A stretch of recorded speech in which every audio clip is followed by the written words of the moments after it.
Welcome to Red Dead Redemption 2. I've added over 100 mods in order to transform this great game into a zombie apocalypse. This is Arthur Morgan. He's been hunting, trapping, and gathering pelts for the past few weeks. We've been unsuccessful so far, and we were actually knocked out at this very location on the last episode. But still we're determined to make it from here all the way to Sandy Knee. We continue our journey despite all the hardships, and we wake up from our last knockout, dazed and confused. Nighttime has set, that makes the roads more dangerous than ever. Of course, we're joined with a horse pack with pelts, and we have Buddy the dog along for the ride. We continue walking on the lake where we happened to be knocked out a few hours ago, and it is dark. It's quiet, and you can only see the blaze of the flame. Now we thought we heard something, so we took cover, and we definitely did hear something. We got hit in the back of the head by a zombie and got bum rushed by another, but Arthur ate those hits and luckily got out the bow to get an arrow in the skulls in time. The lake wasn't safe anymore. The hordes were coming, but Arthur was tired of not surviving, so he turned into the green arrow for a second with a bit of Legolas and got the kill shots. One zombie left for now, and Buddy the dog handled some business. We had to go though. We were in the cold and it was nighttime, and that's a spell for disaster. So we grabbed the shotgun and the lantern from our horse, and just in time, because we had another zombie trying to ruin the party. We had to keep moving though. These pelts weren't going to sell themselves. So we ran down the trail and took out two zombies, and then another two,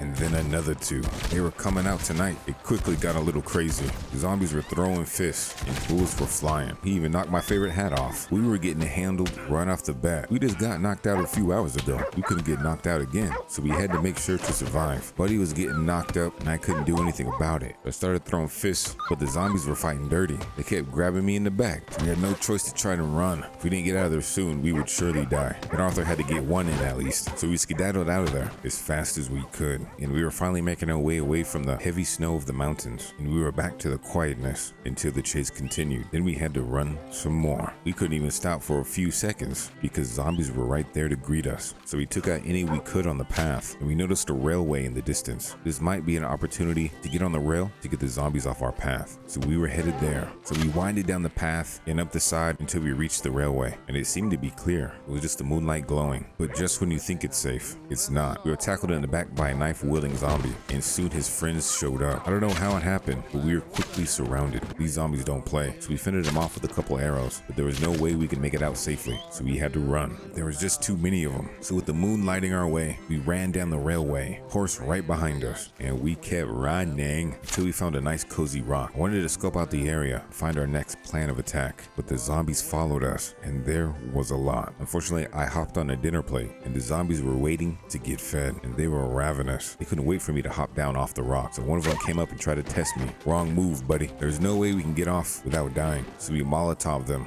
We hit them with 1, 2, and 3 to finish them off. What a glorious sight. We finally had a small victory. We waited for the flames to burn out a little bit and making sure the area was clear. We continued down the mountain even further with a little bit of quiet and solace next to the river. But we couldn't just sit and relax while listening to the water run. The zombies were always coming, so we took care of a few before crossing, and there was even zombies waiting on the other side, so we took care of them too. And then we ran down the path, the zombies following suit, and luckily we found a horse. The owner must have been eaten alive, so there was a free horse ripe for the taking. Now Arthur was tired of these zombies chasing him. It's been hours of relentless running, so we decided to give these zombies the same treatment and throw a Molotov. And this was maybe the biggest mistake we've ever made. The Molotovs definitely killed the zombies, but the explosion radius was too great. Our horse packed with pelts died, and with the flames, the pelts were ruined. We traveled a great distance just for us to burn our own horse, and this was a big hit. Arthur didn't know what to do. We were close to a town though, Valentine, so we rode there and shackled our horse. The zombie outbreak was rampant here as well. You can hear the sheriff shooting zombies throughout the town. Now it's been a week since Arthur had a proper meal, so we decided to hit up the saloon and get a nice bowl